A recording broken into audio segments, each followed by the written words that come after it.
Olá pessoal, sejam todos bem-vindos à nossa primeira aula, onde trataremos sobre funções orgânicas. É um conteúdo bastante interessante, onde vocês vão ter o primeiro contato lá no terceiro ano do ensino médio. Então vocês vão conhecer quais são as funções orgânicas, como que elas estão presentes no nosso cotidiano e como é importante conhecer cada uma delas, certo? Então bora lá? Quando nós falamos de compostos orgânicos, pessoal, nós estamos falando especificamente dos compostos do carbono, certo? Obviamente, existem outros elementos químicos, como o hidrogênio, o oxigênio, o nitrogênio, o enxofre e o fósforo, certo? E quando nós falamos de compostos orgânicos funcionalizados, nós estamos pensando que em uma determinada molécula orgânica, como vocês podem ver aqui nos exemplos, vai existir uma região no espaço onde ali existe uma alta reatividade, como vocês podem ver aqui no espaço onde está circulado em vermelho. O que significa dizer que existe aqui uma região específica onde as coisas vão acontecer, certo? Então, se alguma reação tiver que acontecer, ela se dará em cima dessa região, que a gente chama de função orgânica, tudo bem?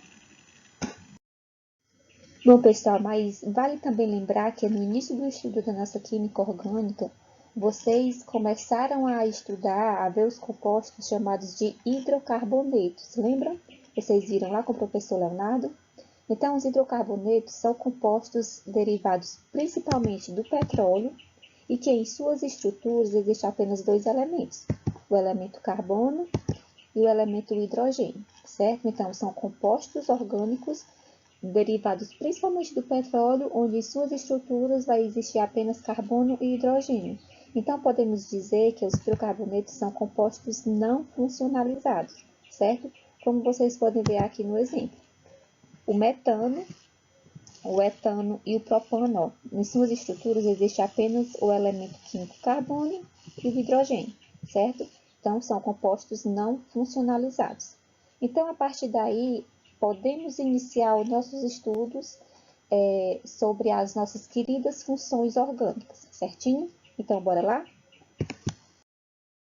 E a primeira função que eu queria mostrar para vocês hoje é a nossa função oxigenada chamada de álcool, certo? Então, a primeira função que nós vamos estudar são os nossos queridos álcoois. Então, bora lá para o próximo slide? Então, vamos começar, né? Os nossos álcoois, pessoal, estão presentes com a gente diariamente, certo? Com certeza, principalmente agora depois da pandemia, vocês têm contato com essa função todo dia, por causa do nosso álcool em gel, certo? É aquele álcool encontrado nas farmácias, no supermercado, também são encontrados nas bebidas alcoólicas, são encontrados nos postos de combustíveis para abastecer automóveis, certo? Então, a gente está em contato com ele diariamente, certinho? Mas aí eu pergunto para vocês, como que a gente faz para identificar essa função, identificar a função álcool? Então, como que identificamos um álcool, certo?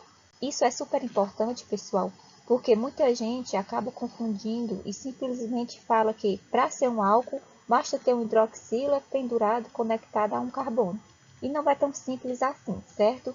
É simples, mas às vezes dá uma confundidazinha, certo? Então, bora lá para o próximo slide que eu vou ensinar para vocês como que a maneira correta de se identificar essa função. Então, para ser um álcool, necessariamente precisa apresentar um hidroxila, que é o grupo H, ligado diretamente a um carbono dito saturado. E o que é um carbono saturado, pessoal? Vão lembrando de todos aqueles conhecimentos que vocês adquiriram lá na aula sobre hidrocarbonetos, certo? Lá vocês viram que para um carbono ser saturado, necessariamente ele precisa estar fazendo apenas ligações simples, certo? Todo carbono que faz apenas ligações simples são os carbonos ditos saturados. Então, a nossa hidroxila necessariamente precisa estar conectado a um carbono dito saturado. Como vocês podem ver aqui no exemplo. Cadê a nossa hidroxila? Essa bem aqui, ó. Está marcado em vermelho, né? Vamos ver em que carbono ela está conectada diretamente, ó. Ela está conectada a esse carbono aqui. Esse carbono, ele faz apenas ligações simples? está fazendo uma ligação simples com o hidrogênio, uma ligação simples com outro carbono, uma ligação simples com outro hidrogênio e uma ligação simples com a nossa hidroxila. Então, esse carbono aqui são os carbonos ditos saturados, faz apenas ligações simples. E a nossa hidroxila, ela está ligada, está conectada diretamente a ele. Então, consequentemente, essa função aqui é a nossa função chamada de álcool, certo? Então, essa é a característica, é isso que a gente observa para identificar a função álcool. A hidroxila está conectada apenas ao carbono dito saturado, então, necessariamente, essa função é a chamada função álcool, certo? Então, não esqueçam, para ser um álcool, a hidroxila, necessariamente, obrigatoriamente, ela precisa estar ligada, precisa estar conectada diretamente a um carbono dito saturado, ok? Então, resumindo, pessoal, podemos dizer que os álcools são compostos orgânicos que contêm uma ou mais hidroxilas ligados diretamente a átomos de carbono ditos saturados, né? Não esqueçam disso. É apenas álcool quando a hidroxila está conectada diretamente a um carbono saturado. Então, os principais representantes dos álcools são o metanol, o etanol, o isopropanol e o butanol, certo? E como que a gente faz para nomenclaturar os álcools, certo? Como que a gente faz para dar o nome dos álcools? É bem simples, certo? Bora lá para o próximo slide que eu vou mostrar para vocês. Então, para nomenclaturar os álcools, basta vocês seguirem essa regrazinha aqui, pessoal, que é a regra oficial da IUPAC, certo? Basta vocês seguirem essa nomenclatura oficial, que é o prefixo mais infixo mais terminação -ol. Então, todo álcool, né, tem na sua nomenclatura, no seu nome, a terminação -ol, ok?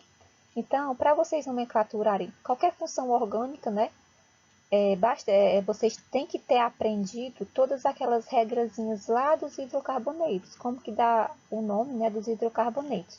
Então, se vocês não conseguiram aprender direitinho ou não lembram, certo? Basta vocês pausarem esse vídeo aqui, voltarem lá nas aulas de hidrocarbonetos na parte de nomenclatura, para vocês relembrarem, certo? Relembrarem todas as regras. Se vocês aprenderam aquelas regras, para nomenclaturar qualquer função orgânica vai ser bem fácil, bem simples, certo? Eu coloquei aqui a tabelinha dos prefixos que vocês viram lá, né? Só para vocês lembrarem. Quando uma cadeia carbônica tem apenas um átomo de carbono, o prefixo é met. 2 átomos de carbono, et, 3 prop, 4 but, e assim por diante, certo? Vou deixar a tabelinha aqui só para vocês lembrarem. Então, vamos aqui dar o nome desses exemplos de álcools. Só para vocês repararem, ó, são álcools porque a nossa hidroxila está conectada diretamente a carbonos saturados, ó. Então, com certeza, são exemplos de moléculas de álcool, ok? Então, como é que dá o nome desse nosso primeiro álcool aqui, que é o álcool mais simples? Porque na cadeia carbônica existe apenas um carbono, certo? É o nosso álcool mais simples que existe. Então, na cadeia carbônica tem apenas um átomo de carbono, então o prefixo vai ser met, né? Entre carbonos, né? Aqui, entre o carbono e os hidrogênios, existe apenas ligações simples? Sim, então o infixo é an. E a nossa terminação, já que estamos falando de álcool, a terminação vai ser ol, certo? Então, esse aqui é o nosso metanol. O nosso segundo álcool aqui, esse aqui, ó. A cadeia carbônica tem 2 átomos de carbono, então o prefixo é et. Entre carbonos, existe apenas ligações simples, an, e a terminação ol. Esse aqui é o nosso etanol, certo? E esse de baixo aqui, ó, como a hidroxila ela está pendurada a outro átomo de carbono sem ser o carbono primário, né? Aqui é um álcool secundário. Então, necessariamente, a gente tem que indicar a posição dessa hidroxila. Então, como que a gente vai contar, né? A gente conta a partir do carbono mais próximo da hidroxila, certo? Então, vocês não poderiam começar a contar daqui, porque esse carbono ele está muito distante dessa hidroxila. A gente tem que começar a contar desse carbono aqui, que ele é o mais próximo dela, né? Então, vai ser 1, 2, Então, a hidroxila está conectada ao carbono 2. Então, como que vai ser o nome? Vai ser 2, né? 2 por quê? Porque a hidroxila está pendurada ao carbono 2. But, porque existe 4 carbonos na cadeia carbônica. An, porque entre carbonos existe apenas ligações simples. E ol, porque é um álcool. A terminação é ol. Vai ser o 2-butanol, certo? Ou butan 2-ol. Vocês podem escrever das duas maneiras, certinho? Então, pessoal, só para fixar bem essa parte de nomenclatura, vamos dar os nomes desses outros exemplos aqui. Partindo desse primeiro álcool aqui, ó. Na cadeia carbônica desse álcool, né, existe 3 átomos de carbono. Então, o prefixo vai ser prop, né? 3 átomos de carbono, prefixo prop. Entre átomos de carbono, existe apenas ligações simples. Então, o infixo vai ser an. E 2, aqui a posição da nossa hidroxila, ó. Está pendurada ao carbono 2. E ol, porque é um álcool, né? Se trata de um álcool, então a terminação vai ser ol. Então, vai ser o propan 2-ol ou isopropanol, certo? Vocês podem escrever dessas duas maneiras, certo? E a nomenclatura usual, pessoal, vai ser isopropílico. Lembrando, né, que todo álcool, na nomenclatura usual, podemos substituir a terminação ol por ílico, certo? Então, na nomenclatura usual, o propan 2-ol ou isopropanol pode ser chamado de álcool isopropílico, certo? O álcool isopropílico, pessoal, ele é um líquido incolor altamente inflamável e de odor muito forte, certo? Ele está presente, né, nos nossos desinfectantes, certo?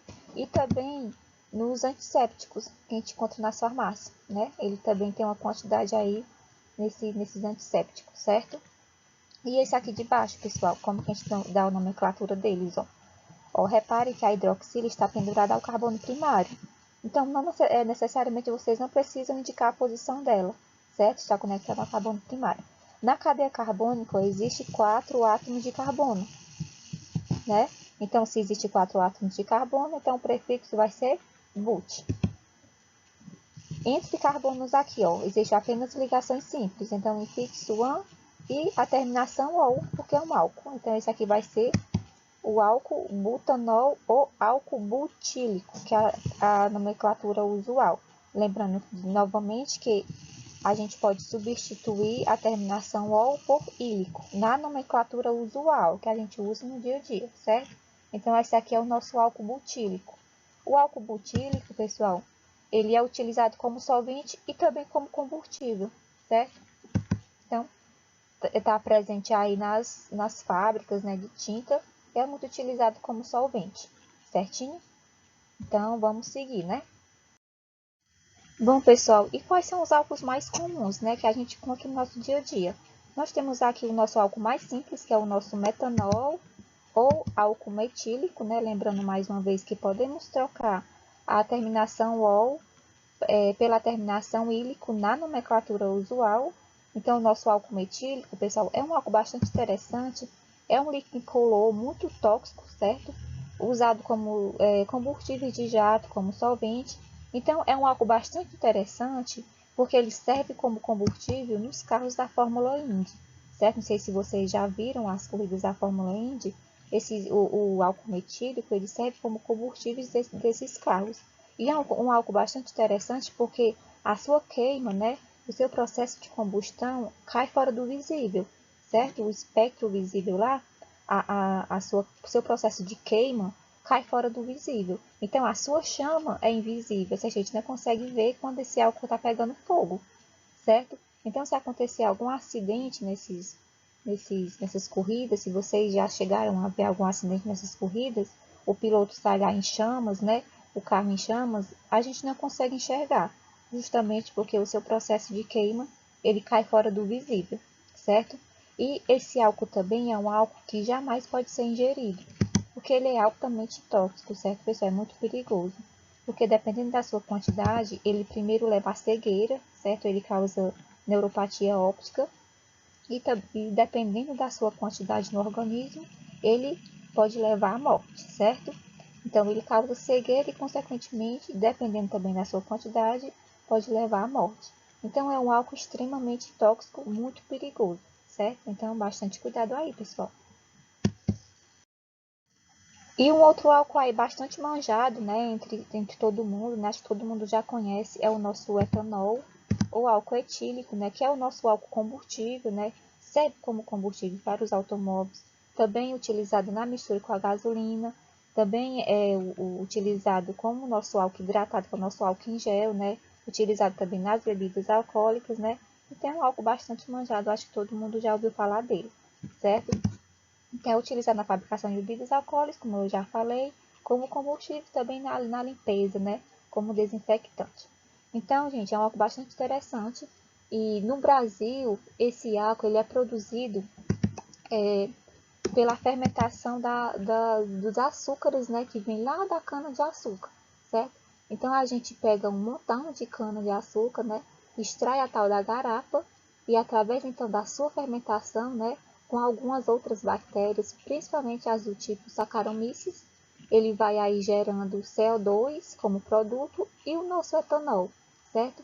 Então, esse álcool, que é um álcool que no seu processo de queima, né, no seu processo de combustão, ele libera menor quantidade de CO2. Então, ele pode ser considerado aí um combustível renovável, certo? Porque no seu processo de queima, ele libera menor quantidade de CO2, certo? Uma vez que esse CO2 liberado por ele, né, na sua combustão, ele, ele é novamente reabsorvido pela plantinha, né, lá no seu processo de fotossíntese, gerando uma nova quantidade de açúcar, que por sua vez vai aí ser fermentado, gerando assim mais álcool, iniciando aí um ciclo, certo? Então, por isso que o álcool ele pode ser considerado combustível renovável, justamente por causa disso. Então, o etanol, né, o nosso álcool etílico, ele que pode ser ingerido, certo, gente? Diferentemente do metanol, o etanol ele pode sim ser ingerido, e justamente é o que está presente nas nossas bebidas alcoólicas. Porque ele não é tão tóxico assim, dependendo também da sua quantidade, né, pessoal? Então, ele pode ser ingerido sim, né? Dependendo da sua quantidade, ele não é tão tóxico, certo? Então, coisas interessantes sobre os nossos álcools, né? Então, vamos seguir. Bom, pessoal, mais coisas interessantes sobre os nossos álcools, né? A molécula do etanol, gente, ela é uma molécula considerada anfifílica, ou seja, ela vai ter duas regiões, certo? Ela tem essa região aqui, que é a região da hidroxila, e essa outra região aqui, que é a região da parte de hidrocarbonetos, né? A parte da cadeia carbônica da molécula do etanol. Então, essa primeira parte aqui, essa primeira região, a região da nossa hidroxila, é uma região polarizada, justamente por causa do oxigênio, que é um elemento químico muito eletronegativo. E por ele ser muito eletronegativo, essa região é considerada uma região polarizada, ou seja, podemos chamar essa região de uma região polar, certo? Por outro lado, essa parte aqui da cadeia carbônica da molécula do etanol, como tem apenas carbono e hidrogênio, certo? São os nossos hidrocarbonetos, como todo bom hidrocarboneto, essa região aqui é uma região considerada apolar, certo? Justamente por ser a parte da cadeia carbônica do etanol, certo? A gente sabe que toda cadeia carbônica que tem apenas carbono e hidrogênio é considerada apolar, ok? Então, por isso que a molécula do etanol é considerada uma molécula anfifílica, ou seja, uma molécula tem duas regiões, uma região polar e uma região apolar. Então, podemos dizer que o etanol ele consegue interagir com substâncias polares e substâncias apolares, certo? Então, reparem só, olha que interessante. Ó. Eu coloquei aqui a fórmula molecular do etanol, certo? Essa mesmo que está em cima, só que aqui como fórmula molecular. Então, essa região aqui do etanol, né, a parte polar do etanol, que é a nossa hidroxila, ela consegue interagir diretamente com as moléculas de água. Tá aqui, ó. Vocês reparem bem que a molécula de água, ela consegue interagir com a parte polar do álcool pelas interações chamadas de ligações de hidrogênio. Por quê? Porque toda vez que o hidrogênio estiver conectado a átomos muito eletronegativos, como o oxigênio, como o flúor, como o nitrogênio, né? Essa interação que ocorre é chamada de interação de ligação de hidrogênio, que são as interações mais fortes que tem, certo? Então, por isso, gente, que nós temos nossos álcools hidratados, que são os nossos álcools em gel, certo? Que é justamente apenas álcool e água, certo? E essa interação que ocorre entre o álcool e a água é justamente através das ligações de hidrogênio, porque as moléculas de água, por serem consideradas polares, certo? Vão conseguir interagir com a parte polar da molécula do álcool, certo? Por outro lado, essa parte aqui, ó, do hidrocarbonetos da molécula do álcool, vai conseguir interagir com o nosso C2H18, certo? Lembrando que o C2H18, gente, é o hidrocarboneto majoritário que se encontra em maior quantidade na gasolina comercial, que a gente encontra lá nos postos de combustíveis, certo? Então, a nossa gasolina é uma substância considerada apolar. E se é uma substância considerada apolar, consequentemente, ela vai conseguir interagir com a parte apolar da molécula do álcool através das interações chamadas de forças de Van der Waals, ou dispersão de London ou de polo induzido. Vocês podem ver, né, acharem alguma prova escrita dessas três maneiras, certo? Forças de Van der Waals, ou de polo induzido, ou dispersão de London, certo? É a mesma coisa. Então, a gasolina, por ser uma substância considerada apolar, ela vai conseguir interagir diretamente com a parte apolar da molécula do álcool. Então, por isso que em todo posto de combustível, gente, sempre vai ter uma certa quantidade de álcool dissolvida na gasolina. Justamente porque o álcool ele vai conseguir interagir com a gasolina, né, por forças de Van der Waals ou dispersão de London. Porque a parte apolar da sua molécula vai conseguir interagir diretamente com a gasolina que é apolar, certo?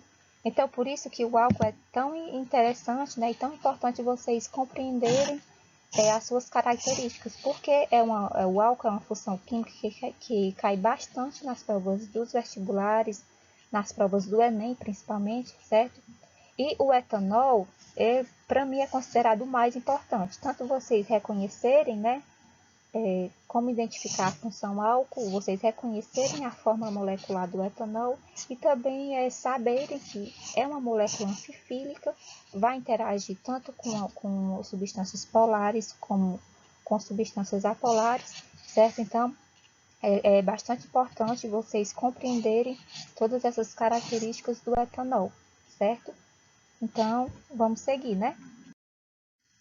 Então, gente, como que o nosso álcool em gel, ele funciona no nosso dia a dia, né? Agora, depois da pandemia, a gente usa álcool em gel diariamente.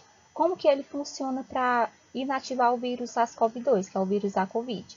Certo? Que eu trouxe aqui a imagem do vírus para vocês, que é essa aqui, ó. Esse aqui é o vírus SARS-CoV-2, né? O vírus que causa aí a Covid-19, certo? Então, a gente sabe que toda proteína, gente, ela tem um tamanho tridimensional, certo? Ela tem um arranjo tridimensional, que só é alcançado porque essa proteína, ela se enovela. E ela se enovela por causa das interações intermoleculares que existem nela, certo? São pontos de hidrogênio atuando, ligações de hidrogênio atuando, são forças de Van der Waals atuando, principalmente ligações de hidrogênio, certo?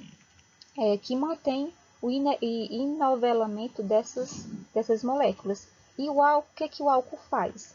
Ele entra ligando, ele entra quebrando essas estruturas na própria proteína, certo?